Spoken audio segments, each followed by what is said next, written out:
కృపావార్త కార్యక్రమమునకు స్వాగతం. నేటి ధ్యానాంశము గుడ్, ఉత్తమము. అవసరమైనది ఒకటే. మరియా ఉత్తమమైన దానిని ఏర్పరచుకొని ఉన్నది. దానిని ఆమె యొద్ద నుండి ఎవరునూ తీసివేయలేరు. లూకా సువార్త 10వ అధ్యాయము 42వ వచనము. Only one thing is needed. Maria has chosen that good part which will not be taken away from her. Luke chapter 10 verse 42.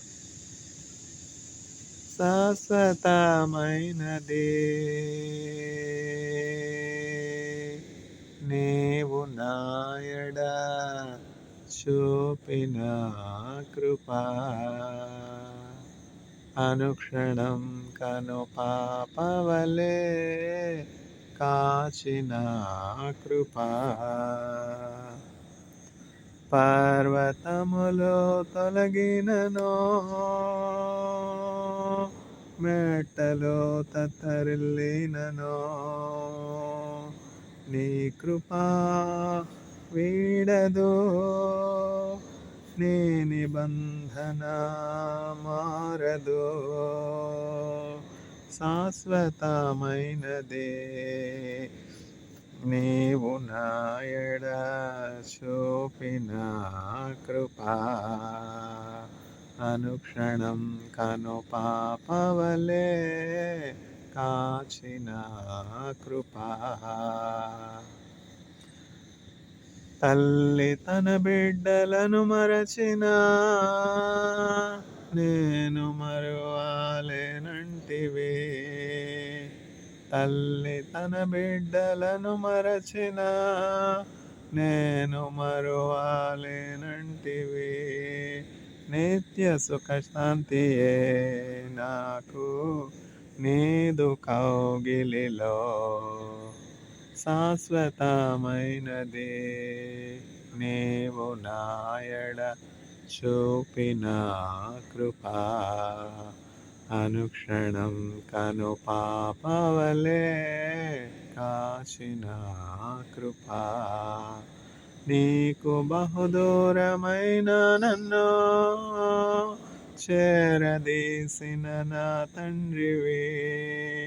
నీకు బహుదూరమైన నన్ను చేరదీసిన నా తండ్రివే. నీదు ముఖ కాంతియే నన్ను ఆదరించునులే. శాశ్వతమైనది నీవు నాయడ చూపిన కృపా, అనుక్షణం కను పాపవలే కాచిన కృపా. పర్వతములో తొలగినను, మెట్టలో తత్తరిల్లినను, పర్వతములో తొలగినను, మెట్టలో తత్తరిల్లినను, నీ కృపా వీడదు, నీ నిబంధన మారదు. నీ కృపా వీడదు, నీ నిబంధన మారదు. శాశ్వతమైనది నీవు నాయడ చూపిన కృపా, అనుక్షణం కను పాపవలే కాచిన కృపా.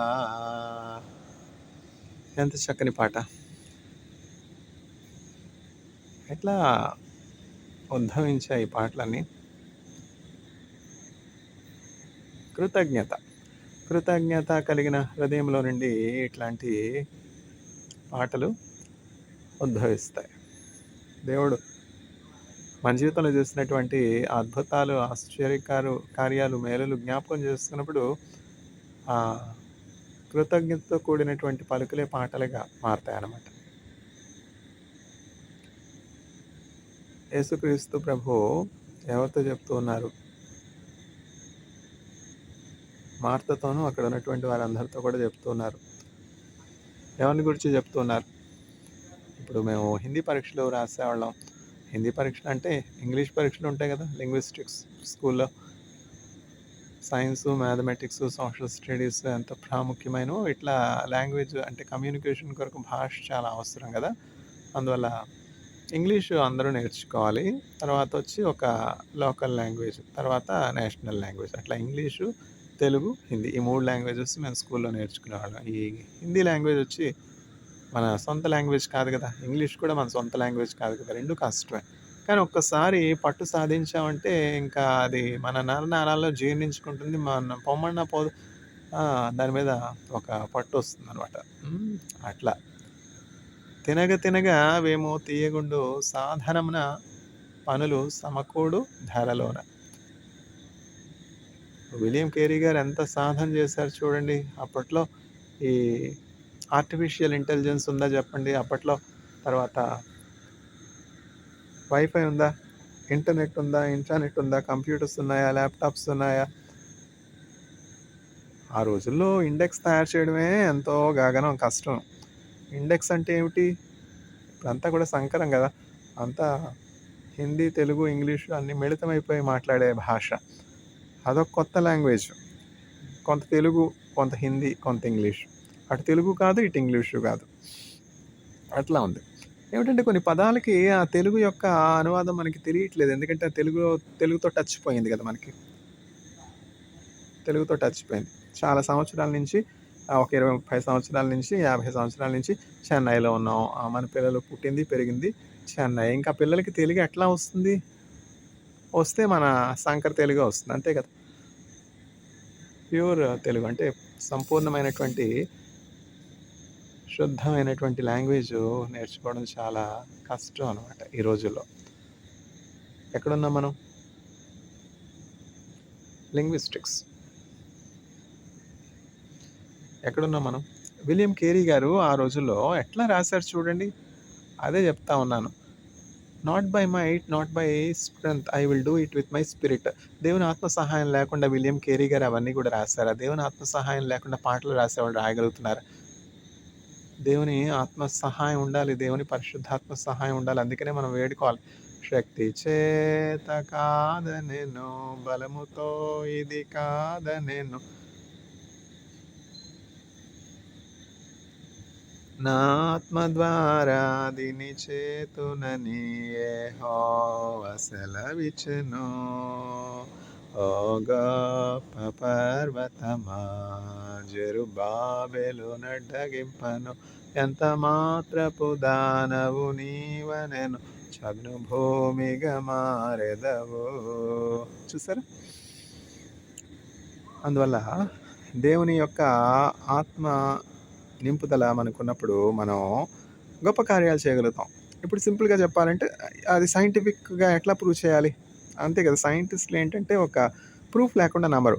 సైంటిస్టులు ప్రూఫ్ లేకుండా నమ్మరు కదా! కాబట్టి ఇప్పుడు మనం చూసినట్టయితే జీన్ ఎడిటింగ్ అని వచ్చేస్తుంది కదా! CRISPR technology. అంటే ఏంటంటే జీన్ ఎడిటింగ్ టెక్నాలజీ. ఇప్పుడు ప్రార్థన చేసేటప్పుడు దేవుడు మన జీన్ ఎడిట్ చేయలేడా? ఇక్కడ అన్నీ కూడా దోమలనమాట. ఈ దోమలను కనిపెట్టింది ఎవరో? దేవుడు సృష్టి అంతటిని కూడా చక్కగా చేశారు. దేవుడు సృజించినటువంటి సృష్టిలో కొరత లేదు, లోపం లేదు, ఇక్కట్టు లేదు, ఇబ్బంది లేదు, దుఃఖం లేదు. ఆ సృష్టి వల్ల ఎవరికి కూడా ఏ హాని లేనటువంటి పరిస్థితి.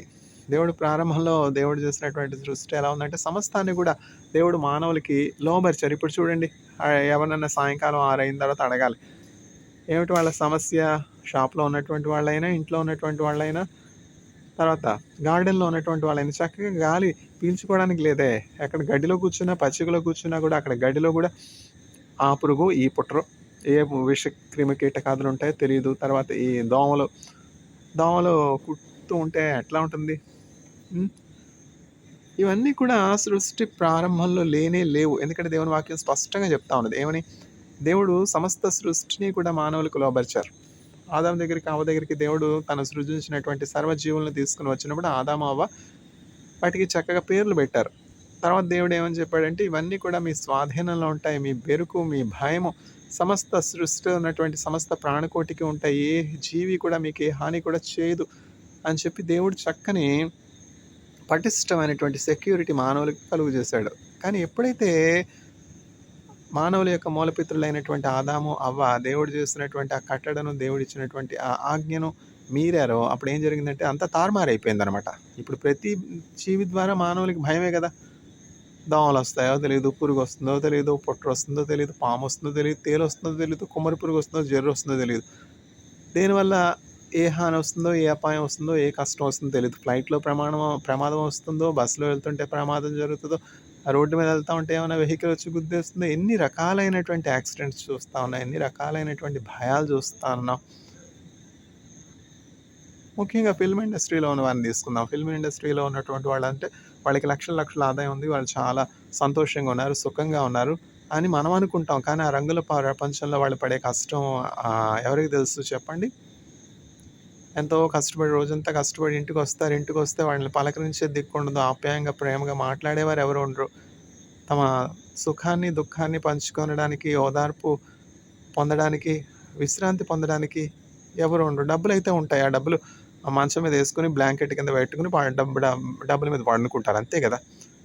డబ్బులుంటే అన్నీ సరిపోతాయా చెప్పండి? ప్రేమ, ఆప్యాయత ఇవేమి వాళ్ళకి ఉండవనమాట. ఎంతమంది ఫిల్మ్ యాక్టర్స్‌ను జీవితంలో మనం చూసినట్లయితే ఎంతో ఉచ్చ దశకి వెళ్ళి, ఎంతో డబ్బు సంపాదించుకుని, ఆ డబ్బునంతా కోల్పోయి, వారికి సరైనటువంటి ఎడ్యుకేషన్ బ్యాక్‌గ్రౌండ్ లేకనో, లేకపోతే నమ్మినటువంటి వాళ్ళు ద్రోహం చేయటం బట్టినో, కోట్లు, కోట్లు, కోట్లు, కోట్లు గడించి కష్టపడకుండా సినిమాలో డబ్బులెవరిస్తారు చెప్పండి? ఎంతో కష్టపడి తిండి తిప్పులు లేకుండా రాత్రనక, పగలనక, గాలనక, వాననక కష్టపడి పనిచేసి సంపాదించినటువంటి డబ్బు ఎవడో వస్తాడు నీచుడు. ఏదో ఆప్యాయత నటిస్తాడు. ఆ వాయిడ్‌ని ఫిల్ చేస్తున్నట్లుగా ప్రేమ నటిస్తాడు. అయ్యో! నాకు ఎండమావుగా ఉన్నటువంటి నా జీవితంలో నాకొక తోడు దొరికిందే. నన్ను ప్రేమించేవాళ్ళు, తర్వాత నన్ను కనిపెట్టుకుని ఉండేవారు, నా మేలు కాంక్షించేవారు, నాకు ఉపకారం చేసేవారు, నా గురించి ఆలోచించేవారు, నాకు ఒకళ్ళు దొరికారే అన్నటువంటి భ్రమలో ఈ పిచ్చి ఫిల్మ్ ఇండస్ట్రీలో ఉన్నటువంటి సపోర్టింగ్ యాక్టర్స్ కావచ్చు, హీరోస్ కావచ్చు, హీరోయిన్స్ కావచ్చు నమ్మి మోసపోతా ఉన్నారు. అర్ధాంతరంగా 16 ఏట చనిపోవడం ఏంటి? 18 ఏట చనిపోవడం ఏంటి? యాక్సిడెంటల్ డెత్ ఏంటి? 32 ఏట చనిపోవడం ఏంటి? శ్రీదేవి గారి జీవితం ఎట్లా అంతమైపోయింది? సావిత్రి గారి జీవితం ఎట్లా అంతమైపోయింది? దివ్యభారతి గారు, ఫటాఫట్ జయలక్ష్మి గారు ఇట్లా చెప్పుకుంటూ పోతే సిల్క్ స్మిత గారు వీళ్ళేమన్నా సామాన్యులు ఎంత కష్టపడి పైకొచ్చారు చెప్పండి? అయ్యో! వీళ్ళు యేసుక్రీస్తు ప్రభువుని తెలుసుకొని ఉంటే ఎంత బావుండు అనిపిస్తుంది నాకు. అయ్యో! యేసుక్రీస్తు ప్రభువుని స్నేహితుడుంటే సిల్క్ స్మిత గారు రాధాకృష్ణ అనే దుష్టుడి దగ్గరికి వెళ్ళకుండా ఉంటారు కదా! రాధాకృష్ణ అనే నీచుడొచ్చాడు ఆమె జీవితంలోకి. వచ్చి నేను నిన్ను ప్రేమిస్తా ఉన్నాను. నేను నీకు మేనేజర్‌గా ఉంటాను అని చెప్పాడు. చెప్తే ఏమైంది? ఈ పాపం ఈవిడకేమో చదువు లేదు గదా! సిల్క్ స్మిత గారికి సరైనటువంటి లోక జ్ఞానం గూడా లేదు. అమాయకత్వం. తల్లి దూరంగా ఉంటుంది. అనేవాళ్ళు ఎవరు లేరు. ఎండమావ వంటి జీవితంలో ఎవరో కొత్త వాళ్ళొచ్చారు. ఒక ఆశ. నాకంటూ ఒకళ్ళున్నారులే. నాకంటూ నన్ను కనిపెట్టుకునేవాళ్ళున్నారులే అని జెప్పి వాళ్ళంతా నమ్మి, అంతా వాళ్ళకి అప్పగిస్తే మూటాముల్లి సర్దుకొని ఆషాఢభూతి అంటాం గదా! ఆషాఢభూతిలాగా అంతా ఎత్తుకుని పోయినాడు. తర్వాత ఆవిడ మరణం ఎంత బాధాకరమైనటువంటి మరణం. నాన్న వాళ్ళెవరు లేరు. కలీగ్స్ ఎవరు రాలేదు. ఫిల్మ్ ఇండస్ట్రీలో ఉన్నటువంటి వారెవరు రాలేదు. ఎవరో ఏదో ఆంక్షలు పెట్టారు. పలానా వాళ్ళు ఈవిడ క్యారెక్టర్ మంచిది కాదు. ఈవిడ చెడ్డది. ఈవిడ చెడ్డదైతే ఆవిడతో నువ్వెందుకు పడుకున్నావు నీచుడా, భ్రష్టుడా, చండాలుడా. నువ్వు పరిశుద్ధుడు, ఆమె చెడ్డదయిపోయిందా? ఇప్పుడు ఒక స్త్రీ వ్యభిచారంలో పట్టబడింది. యేసుక్రీస్తు ప్రభు దగ్గరికి ఆమెను తీసుకొనొచ్చారు. యేసుక్రీస్తు ప్రభు ఈ పతివ్రతలందరూ కూడా, పట్నం వచ్చిన పతివ్రతలందరూ కూడా, మేమందరం కూడా మా మొగుళ్ళ పక్కనే పడుకుంటున్నాం. ఈవిడొచ్చి ఇతరుల మొగుళ్ళ పక్కన కూడా పండుకుంటుంది. ఈవిడ వ్యభిచారం చేసింది. మేమందరం పతివ్రతలం. ఈవిడ వచ్చి పతిత అని చెప్పి తీసుకొచ్చారు ఆవిడని. ఆవిడతో పడుకున్నటువంటి వాళ్ళు కూడా వచ్చారు. వచ్చి అందరూ కూడా ఈవిడ్ని వేలు పెట్టి తిరస్కరించి, ఈవిడ వ్యభిచారి, ఈవిడికేమి శిక్ష చేయాలి? ధర్మశాస్త్ర ప్రకారంగా నీవు ఇచ్చినటువంటి న్యాయ విధిని బట్టి ధర్మశాస్త్రంలో రాళ్ళతో కొట్టమని ఉంది కదా, మేము రాళ్ళతో కొడతాం. చూసారా ఎంత క్రూరత్వం! మీరు అందరూ వాళ్ళతో ఆమెతో పడుకోలేదా? సుఖభోగాలు అనుభవించలేదా? ఆవిడకి ఒక న్యాయం, మీకు ఒక న్యాయమా? మీరు పరిశుద్ధులు, ఆమె పాపియా? మేము పెట్టుకున్నదైతే సిలువ, వాళ్ళు పెట్టుకున్నదైతే విగ్రహం. ఏంటిది? ఏ సిలువ విగ్రహం కాదా? మేము పెట్టుకున్నదైతే మేరీమాత గారి బొమ్మ, వాళ్ళు పెట్టుకున్నదైతే ఇంకో బొమ్మ. I disagree. ఎవరు అడిగారు నిన్ను agreement? Who wanted your agreement or disagreement? మనం అక్కడి నుంచి వచ్చినటువంటి వాళ్ళం కాదా? పరుల అమ్మలేమో పతితులు, మన అమ్మలేమో పతివ్రత. ఏమిటిది? వాళ్ళకు ఒక న్యాయం, మనకు ఒక న్యాయం. ఏమిటిది? దేవుడు పక్షపాతం లేనటువంటి వాడు. ఇప్పుడు మనం ఈరోజు క్షేమంగా ఉన్నామంటే, యేసుక్రీస్తు ప్రభు దేవుని సన్నిధికి వెళ్తా ఉన్నామంటే, యేసుక్రీస్తు ప్రభు శరీరంలో, రక్తంలో, హోలీ కమ్యూనియన్లో, ఆ దేవదూతల పరిశుద్ధ మన్నాలో పాలు పంపులు పొందుకుంటాను అంటే మనం పరిశుద్ధులమా? క్షమింపబడినటువంటి పాపులమే కదా. మనల్ని క్షమించినటువంటి దేవుడు వాళ్ళని క్షమించలేడా? With whatever measure you measure to others, it will also be measure to you. మీకంటే ముందుగా దొంగలు, వ్యభిచారులు దేవుని రాజ్యంలో ఉంటారు, కానీ రాజ్య సంబంధులు రాజ్యము వెలుపట ఏడ్పు పండ్లు కొరుకుట ఉన్నటువంటి అగ్ని కలిగినటువంటి నరకంలో ఉంటారు. మేము పతివ్రతలం, మేము పరిశుద్ధులం, మేము మంచి వాళ్ళం అని అనుకుంటా ఉన్నారు కదా. వీళ్ళందరూ ఎక్కడ ఉంటారు? నరకంలో ఉంటారు. వ్యభిచారుల్ని ముద్ర వేయబడినటువంటి వాళ్ళందరూ కూడా పరలోకంలో ఉంటారు. ఇది ఎక్కడ న్యాయం? అదే దేవుడు హృదయాన్ని చూసేవానిగా ఉన్నాడు. దేవుడు పై రూపాన్ని చూసేవాడు కాదు. హృదయంలో వాళ్ళు ఎట్లా ఉన్నారో, హృదయంతో వ్యభిచారం చేసే వాళ్ళు ఉంటారు, శరీరంతో వ్యభిచారం చేసే వాళ్ళు ఉంటారు. గత్యంతరం లేక, వేరే గతి లేక, అందరు మొగుళ్ళు మీల మొగుళ్ళలాగా మీ కట్టుబాటులో ఉంటే వాళ్ళు శరీరాన్ని అమ్ముకోవాల్సినటువంటి అవసరం వాళ్ళకే ఎందుకు వస్తుంది? మేము పతివ్రతలు, మిగతా వాళ్ళందరూ కూడా వ్యభిచారులు. తీసుకొచ్చారు ఈ పతివ్రతలు అందరూ కూడా. ఈ మగవాళ్ళని ఏమంటారో, ఇతరుల పక్కన పడుకుని ఇతరులను వేలు పెట్టి తిరస్కరించి ఈ మగవాళ్ళని ఏమంటారో తెలీదు. ఆవిడతో పండుకున్న వాళ్ళు కదా వీళ్ళందరూ? ధర్మశాస్త్రం వచ్చి రాయి పెట్టి కొట్టమంది, కొడతా ఉన్నారు. సరే, మీరు ధర్మశాస్త్రాన్ని బాగానే జీర్ణించుకున్నారు. మీ పితరుడు సాతానుడు కదా, మీ తండ్రిలాగానే మీరు కూడా ఆ సాతాను గుణగణాలు కలిగినటువంటి వారిగా ఉన్నారు. రాళ్ళు పెట్టి కొట్టండి, మంచిదే. అయితే ఒక్క మాట, మీలో ఎవరైతే పాపము చేయలేదో, ఎవరైతే పాపము చేయకుండా ఉన్నారో వాళ్ళే మొదట రాయెత్తండి అని చెప్పి యేసుక్రీస్తు ప్రభు చెప్పినప్పుడు ఒకరి తర్వాత ఒకరు ఆమెను విడిచి వెళ్ళిపోయినారు. అయితే ఆ పాపములో పట్టబడినటువంటి స్త్రీ ఒక్కతి మిగిలిపోయింది. ఆమె యేసయ్య పాదాల దగ్గర పడి కన్నీళ్లతో యేసయ్య పాదాలు కడిగి పశ్చాత్తాపడతా ఉంది. ప్రభు ఆమె ప్రాణాన్ని కాపాడాడు. క్రూరుల చేతిలో నుంచి, వేషధారుల చేతిలో నుంచి, అబద్ధికుల చేతిలో నుంచి. ఇది వేషధారణ కాదా? ఆమెతో పడుకున్న వాళ్ళు కదా వీరు? ఎక్కడుంది వాస్తవం? ఎక్కడుంది సత్యం? వాళ్ళకొక న్యాయం, వీళ్ళకొక న్యాయం, పురుషులకు ఒక న్యాయం, స్త్రీలకు ఒక న్యాయం.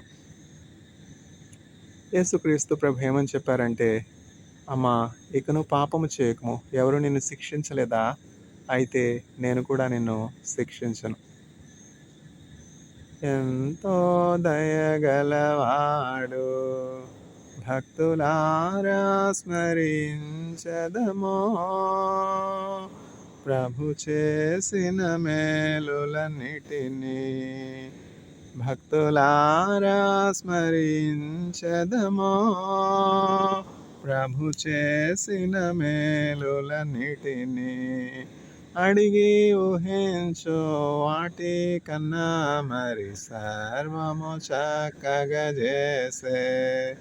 అడిగి ఊహించు వాటి కన్నా మరి సర్వము చక్కగా చేసే.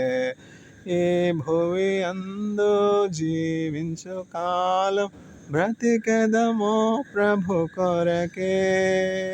ఈ భువి అందు జీవించు కాలం బ్రతికదమో ప్రభు కొరకే.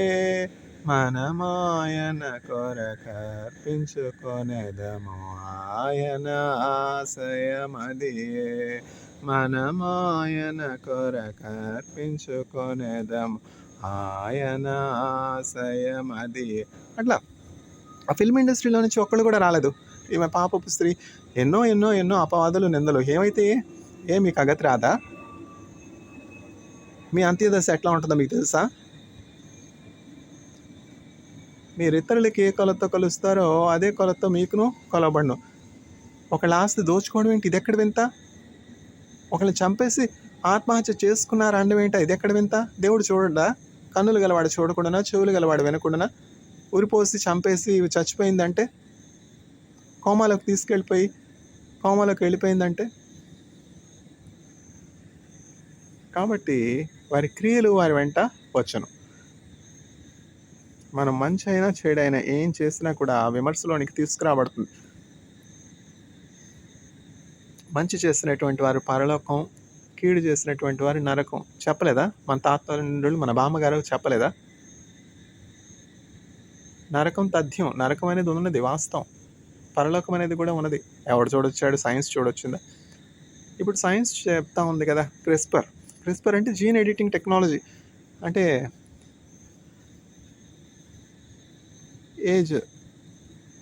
ఏజింగ్ ప్రాసెస్ కాకుండా అనేకమైనటువంటి డిసీజెస్ అసలు ఏమి రాకుండా, వ్యాధులు ఏమి రాకుండా, వయసు మళ్ళకుండా, తర్వాత ఎప్పుడు కూడా యూత్ఫుల్గా ఉండడం, ఇవన్నీ కూడా క్రిస్పర్ టెక్నాలజీ ద్వారా సాధ్యం. ఇవి జీన్ ఎడిటింగ్ ద్వారా మానవులు, సైంటిస్టులు చేయగలిగితే దేవుడు చేయలేడా?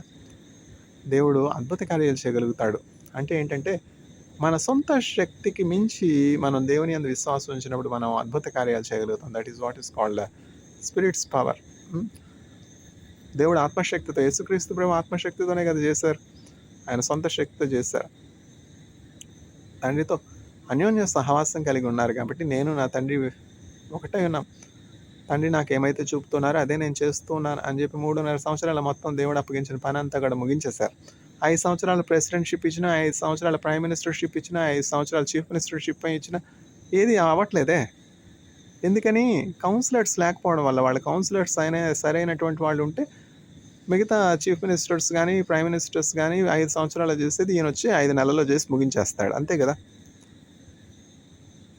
దానియేలు, యోసేపు వంటి మంచి కౌన్సిలర్స్ కావాలి. యేసుక్రీస్తు ప్రభు చూసారా, త్రుటిలో సమస్యను పరిష్కరించారు. ఎవరైతే పాపము చేయకుండా ఉండినారో వారు మొదట ఆమె మీదకి రాయి వేయవచ్చు. అందరూ కూడా దేవుని యొక్క మాటను విని తమ హృదయాలు పరిశీలించుకున్నప్పుడు, అవును కూడా నేనే కదా పాపం చేశాను, ఈమె దొరికింది, నేను దొరకలేదు, అంతే కదా, నేను పాపని కాదా, నేను విగ్రహం పెట్టుకోలేదా, నా హృదయంలో ఉన్నటువంటి వ్యభిచారం, జారత్వం కంటే ఈ విగ్రహాలు చిన్నవి కాదా? ఎందుకు పరులను విమర్శించడం? మన హృదయంలో ఉన్నటువంటి చేదు చూసుకోకుండా, మన హృదయంలో ఉన్నటువంటి చెడుగు చూసుకోకుండా, మారానుభవం మధురముగా మార్చగలవు నీవు మహోన్నతుడా, నీ కృపలో నేను నివసించుట నా జీవిత ధన్యతయున్నది. మహోన్నతుడా, నీ కృపలో నేను నివసించుట వాడబారని స్వాస్యమునాకై పరమందు దాచించితివా. జీవజలముల ఊటైనా నీ ఓరన నన్ను నాటితివా. మహోన్నతుడా, నీ కృపలో నేను నివసించుట. అమ్మా, ఎవరు నిన్ను ఏమీ అనలేదా? అయితే నేను కూడా నిన్ను ఏమీ అనను. ఇక నువ్వు పాపం చేయకు. ఎంత దయగలవాడు, ఎంతో దయగలవాడు. ఆయన నోటి నుంచి వచ్చి జాలిగల మాటలు, దయగల మాటలు, ఆయన తీర్చినటువంటి న్యాయపు తీర్పులు చూసి ఎంతో మంది ఆశ్చర్యపోయినారు. ఈయన దేవుడు కాడా? నేను తండ్రిని ఏకమైన యేసుక్రీస్తు ప్రభువే దేవుడు. ఎక్కడున్నావు? మంచి, ఉత్తమం, గుడ్. అవసరమైనది ఒకటే, మరీ ఉత్తమమైనది ఏర్పాటు చేసుకునేది. దాన్ని ఆమె ఎదురు నుండి ఎవరు తీసివేయలేరు. ఎవరిని ఏర్పాటు చేసుకుంది? వజ్రాల, వైడూర్యాల, బంగారమా, ఇండ్ల, పొలాల, భార్య, భర్త, పిల్లల. ఎంతో ప్రేమించాం, పిల్లలు మమ్మల్ని విడిచిపెట్టి అమెరికా వెళ్ళిపోయారు. ఉంటారా మనతో పాటు? ఎంతో ప్రేమించాం, పిల్లల్ని పెళ్లి చేసుకుని మా ముఖమన్నా చూడట్లేదు. ఇప్పుడు పెళ్ళమే బెల్లమైంది.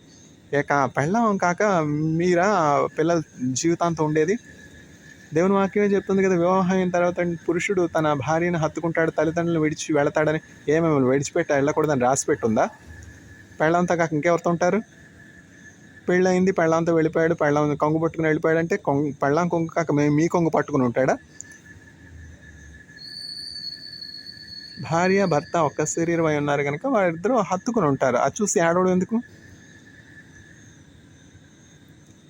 మరియ ఉత్తమమైనది ఏర్పాటు చేసుకొని ఉన్నది, దానిని ఆమె యొద్ద నుండి ఎవరునూ తీసివేయలేరు. అయినా ఎంత ప్రేమ ఆప్యాయత కలిగి ఉండినప్పటికీ, భార్యాభర్తలు అయినప్పటికీ, ఒక్క శరీరం అయినప్పటికీ, ఒకానొక దినమున వారికి ఎడబాటు అవుతుంది కదా! భార్యో భర్తో ఎవరో ఒకళ్ళు ఇద్దరు కలిసో మరణిస్తారు కదా! ఈ బంధాలన్నీ కూడా శరీరం ఉన్నంత వరకే. ఈ శరీరం గతించిపోయిన తర్వాత, శరీరంలోంచి ఆత్మ వెళ్ళిపోయిన తర్వాత పరలోకంలో ఈ బంధాలు ఏముండవు. అమ్మ, తల్లి, నాన్న, భార్య, భర్త. అక్కడ మనం దేవదూతలను పోలినటువంటి వారంగా ఉంటాం. ఇది నా సొంత మాటలా? ఎందుకు ఈ సొంత మాటలు చెప్తున్నానని నా మీద నింద వేయడం? బైబిల్ గ్రంథంలో చెప్పలేదా? ఒకానొక పరిసయ్యుడు వచ్చి అడుగుతా ఉన్నాడనమాట. యేసుక్రీస్తు ప్రభు ఏం చెప్పారంటే, మృతుల పునరుద్ధానం గురించి చెప్తున్నారు. మనము మరణించినప్పటికీ తిరిగి లేస్తాము అని చెప్పి యేసుక్రీస్తు ప్రభు చెప్తున్నటువంటి సందర్భంలో పరిసయ్యులు పునరుద్ధానం ఉన్నదని, మరణించినటువంటి వారు తిరిగి లేస్తారని నమ్మరనమాట. అప్పుడు ఒక పరిసయ్యుడు ఇట్లా యేసుక్రీస్తు ప్రభుని శోధించడానికి ఇట్లా అడుగుతున్నాడు. నాయనా ప్రభా యేసయ్య, నువ్వు చాలా ధర్మశాస్త్రంలో పాండిత్యం కలిగినటువంటి వాడు, నిష్ణాతుడు, నీవే దేవుడు అని నేను ఎరుగుదును. అందుకని నీ దగ్గరికి వచ్చి అడుగుతా ఉన్నాను. సాతానుడు ఇట్లా మొదలు పెడతాడు. వచ్చేటప్పుడు భిక్షకుడిలాగా వస్తాడు. తర్వాత రాజు కూర్చుంటాడు. పొగుడుతా వస్తాడు. పొగడ్తల్లో పడిపోతాం. వచ్చాడు పరిసయ్యుడు వచ్చి ఏమని అడుగుతున్నాడు? ఇప్పుడు మా సాంప్రదాయం ఏమిటంటే, ఒక వ్యక్తి తన భార్య వలన బిడ్డలు లేక మరణించినట్లయితే అతని యొక్క సహోదరుడు ఆమెను వివాహం చేసుకుని అతనికి కుమారుణ్ణి కలుగు చేయవలసినటువంటి వాడై ఉన్నాడు. ఆ సాంప్రదాయము, ఆ ఆచారం మా దేశంలో ఉన్నది. అట్లా ఒక వ్యక్తి ఉన్నాడు. అతనికి 5గురు సహోదరులు ఉన్నారు. ఆ వ్యక్తికి వివాహమైన తర్వాత ఆ పిల్లలు లేకుండా మరణించాడు. అందువలన అతని యొక్క అన్నకు పిల్లల్ని కలిగించడానికి అతని యొక్క సహోదరుడు ఆమెను వివాహం చేసుకున్నాడు. అతని వల్ల కూడా ఆమెకు గర్భఫలం కలగలేదు. అతడు కూడా ఆ రీతిగానే మరణించాడు. తర్వాత 2వ వాడు, 3వ వాడు, 4వ వాడు, 5వ వాడు కూడా ఆమెను వివాహం ఆడారు. పరిణయం అయింది. తర్వాత పిల్లలు లేకుండానే 5గురు చచ్చారు. ఈ చచ్చిన వారిలో పరలోకంలో పునరుద్ధానం ఉన్నదని చెప్తున్నావు కదా యేసుక్రీస్తు ప్రభా! నువ్వు జ్ఞానం అని నీవు అనుకుంటా ఉన్నావు. నీ జ్ఞానం ఎట్టుదో మేము ఇప్పుడు తెలుస్తాం. నువ్వు దేవుడో కావో మేము రుజువు చేస్తాం అని చెప్పి పెద్ద జ్ఞానులు అయినట్లు, ఏదో వాళ్ళకి జ్ఞానం ఉన్నట్టు యేసుక్రీస్తు ప్రభు దగ్గరికి వచ్చి యేసుక్రీస్తు ప్రభునే శోధించడానికి మొదలుపెట్టారు. బుద్ధి విజ్ఞాన సర్వ సంపదలు గుప్తమయున్నవి ప్రభునందు, అద్భుతముగా ప్రభు అన్నియునొసగి దిద్దును నా బ్రతుకంతటిని. యేసుక్రీస్తు ప్రభు జ్ఞానాధారం, ఆయనే జ్ఞానం. ఆయన శోధించడానికి ఎవరు మనుష్యులు సాధ్యమా? ఆయన ఎవరు శోధించగలరు? సాతానుడు వచ్చాడు, శోధించాడు, ఓడిపోయాడు. పరిసయ్యుడు వచ్చాడు, శోధించాడు, ఓడిపోయాడు. మనం కూడానా? వచ్చాడు. అప్పుడు యేసుక్రీస్తు ప్రభు చెప్తున్నారు, మీరు ధర్మశాస్త్రమును సరిగా అర్థం చేసుకోలేదు. ఎందుకంటే జనరేషన్స్ తర్వాత జనరేషన్ వచ్చేసి ఏం జరిగిందంటే, జీన్ ఎడిటింగ్ జరిగిపోయిందిగా. అంత కలుషితమైనటువంటి ఆలోచనలు, కుయుక్తి, తంత్రము, జారత్వము, వ్యభిచారము, ఈ తలంపులే కదా. లోకములో అంతా నేత్రాశ, శరీరాశ, జీవపడము తండ్రి నుంచి వచ్చినటువంటి కావు. తండ్రి నుంచి వచ్చినటువంటివన్నీ మనం కోల్పోయి సాతాను నుంచి వచ్చినవన్నీ మనలో ఇముడ్చుకున్నాం. అందువల్లే ఒకరోజు మొహం కడుక్కోపోతే కంపు, కడుపంతా కంపు, కడుపు ఇప్పి డాక్టర్ సర్జరీ చేయగలరా, కడుపంతా కంపు. ఈ కరప్షన్ ఎట్లా వచ్చింది? ఒక జనరేషన్ తర్వాత ఒక జనరేషన్, ఒక జనరేషన్ తర్వాత ఒక జనరేషన్, ఒక జనరేషన్ తర్వాత ఒక జనరేషన్, జీన్ ఎడిటింగ్ జరిగి కంపు ఏర్పడింది. అందువల్ల మరణం రావట్లా. యేసుక్రీస్తు ప్రభు చెప్తున్నారు ఏమని? మీరు ధర్మశాస్త్రమునైనను దేవుని శక్తినైనను ఎరిగినటువంటి వారు car. You neither know the power of God nor the law. మీకు రెండూ తెలియదు. మీరు చాలా భ్రమపడతా ఉన్నారు, మీరు చాలా అపోహలో ఉన్నారు. నేను చెప్తున్నాను వినండి. పరలోకములో ఈ భార్య భర్త అనే సంబంధాలు ఏమి ఉండవు. నా భార్య నా భర్త. అక్కడ కూడానా వీరు మరణాన్ని జయించి లేచిన తర్వాత దేవదూతలను పోలి ఉంటారు. ఈ 5గురు పురుషులు కూడా 5గురు దూతలు, ఈమె ఒక దూత. అందువల్ల ఈ బంధాలన్నీ కూడా ఆ పరలోకంలో ఈ 5గురు ఆమెకు భర్తగా ఉండరిక. చూసారా? ఇవంతా చాలా గొప్పది. ఈ మిస్టరీ చాలా గొప్పది. This mystery is difficult to understand. వాస్తవమేగా. అక్కడ కూడానా ఈ బంధాలు, అనుబంధాలు, తర్వాత విభేదాలు, ఎడబాట్లు, అక్కడ అవేం ఉండవు.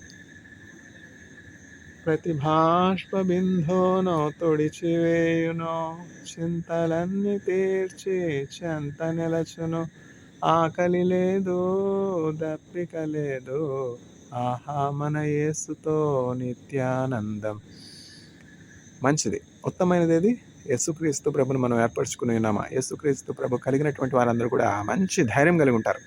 వారు జీవము కలిగి ఉంటారు. వారు మరణాన్ని జయిస్తారు. గాఢాంధకారపు లోయలో సంచరించినా కూడా ఏ అపాయము, ఏ హాని, ఏ కీడు వారికి కలగదు. అనునిత్యం మనకి యేసుక్రీస్తు ప్రభు కాపుదల కావాలి ఈ దినాల్లో. మడ్యూరో ఉన్నారు, వెనిజులా ప్రెసిడెంట్. ఆయనకి ఏం కొదవ చెప్పండి? అట్లాంటిది ఆయన్నే పట్టుకొని పోయారు. అందువల్ల మన ఆస్తిని, మన సంపదలను, మన బలాన్ని, మన బంధువర్గాల్ని, మన పిల్లల్ని, మన భార్యని, మన భర్తను ఆధారం మనం ఎప్పుడు చేసుకోకూడదు. మన ఆధారం మన విశ్వాసం, నిరీక్షణ మన దేవుడైనటువంటి యేసుక్రీస్తు ప్రభువు మీద ఉండాలి. ఆయన మనం ఏర్పాటు చేసుకోవాలి. అప్పుడు అన్నీ కూడా చక్కగా ఉంటాయి. మనం ఉత్తమమైనటువంటి యేసుక్రీస్తు ప్రభువుని ఏర్పరచుకొని ఉన్నప్పుడు అన్ని పరిస్థితుల్లో కూడా చక్కగా క్షేమంగా ఉంటాం. ఈ దినాలు ఎంత దుర్దినాలుగా ఉన్నాయి. ఒక మనిషి చక్కగా ఉన్నాడు, అభివృద్ధి చెందుతున్నాడంటే వీడి కాలు పడకూడదామా, కన్ను పడకూడదామా, గుడ్డివాడిని చేద్దామా, కుంటివాడిని చేద్దామా, యాక్సిడెంట్లో చంపేద్దామా, ఇతని భార్యను దొంగిలిద్దాం, ఇతని ఇంటిని తీసుకుందాం, అతని వజ్రాలు తీసుకుందాం, వైడూర్యాలు తీసుకుందాం, ఆస్తిని తీసుకుందాం. రిలయన్స్ వారు ఉన్నారు, అంబానీ గారు, ఆయనకున్న కష్టాలు మనకేం తెలుసు? ఆయన దోచుకోవాలని ఎంతమంది కాచుకుని ఉన్నారు డ్యాగల్లాగా, గెద్దల్లాగా. శ్రీదేవి గారి డబ్బు కోసం కాదా సొంత భర్తే అట్లాంటి పరిస్థితి చేసింది? ఎక్కడ పోయింది భార్యాభర్తల బంధం? డబ్బు దగ్గర ఇవేమి నిలబడవు కదా. పరలోకం వరకు నిలుస్తాయా ఈ భార్యాభర్తల సంబంధాలు? డబ్బుకి ఇక్కడే తెగదింపులు అయిపోతా ఉన్నాయి కదా. వాస్తవం కాదా? శ్రీదేవి గారు ఎలా చచ్చిపోయారు? బాత్ టబ్లో పడిపోయి చచ్చిపోయారంట. చచ్చిపోవడానికి అక్కడికే పోవాలా? చంపడానికి తీసుకెళ్లారు, శవాన్ని తీసుకొచ్చారు, అంతేగా. అర్థం కావట్లా. కాబట్టి మనకెక్కడ క్షేమం ఉన్నది? యేసుక్రీస్తు ప్రభులోనే క్షేమం ఉన్నదని మనం అందరం కూడా గమనించాలి. అందుకని యేసుక్రీస్తు ప్రభుని మనం ఏర్పాటు చేసుకోవాలి. భర్తను నమ్మాను, దోచుకుని పోయినాడు. భార్యను నమ్మాను, మోసపుచ్చింది. ఎందుకు ఇవన్నీ కూడా? ఎవ్వరూ నమ్మదగిన వారు కారు. నమ్మదగిన వాడు యేసుక్రీస్తు ప్రభు. అట్లానే అందరితో శత్రుత్వం పెట్టుకుంటాం, అందరిని విడిచిపెడతామా? ఈ లోకంలో ఉన్నంత వరకు తప్పదుగా. అంటే నేను చెప్పొచ్చేది ఏంటంటే, మన పూర్ణ హృదయము, పూర్ణాత్మ, పూర్ణ బలం, పూర్ణ శక్తితో మొదట స్థానం యేసుక్రీస్తు ప్రభుకు ఇచ్చినప్పుడు మిగతావన్నీ సెట్ అవుతాయి. మరియా ఉత్తమమైనది ఏర్పాటు చేసుకుని ఉన్నది, దానిని ఆమె యొద్ద నుండి ఎవరిని తీసివేయలేరు. అట్లా మనం యేసుక్రీస్తు ప్రభుని ఏర్పాటు చేసుకుంటే యేసుక్రీస్తు ప్రభువు నుంచి మనల్ని ఎవ్వరూ వేరు చేయలేరు. యేసుక్రీస్తు ప్రభుని మన నుండి కూడా ఎవరు వేరుపరచలేరు. యేసుక్రీస్తు ప్రభులోనే ఐశ్వర్యం ఉన్నది, యేసుక్రీస్తు ప్రభులోనే ధనం ఉన్నది, యేసుక్రీస్తు ప్రభులోనే అన్నీ ఉన్నాయి. బుద్ధి, విజ్ఞాన, సర్వ సంపదలు ఆయన ఎందుకు గుప్తములై ఉన్నాయి. ఇంకేం కావాలి మనకి? ఆయన చాలడా? దేవుడు తన పరిశుద్ధ వాక్యం దీవించునుగాక. ఆమేన్.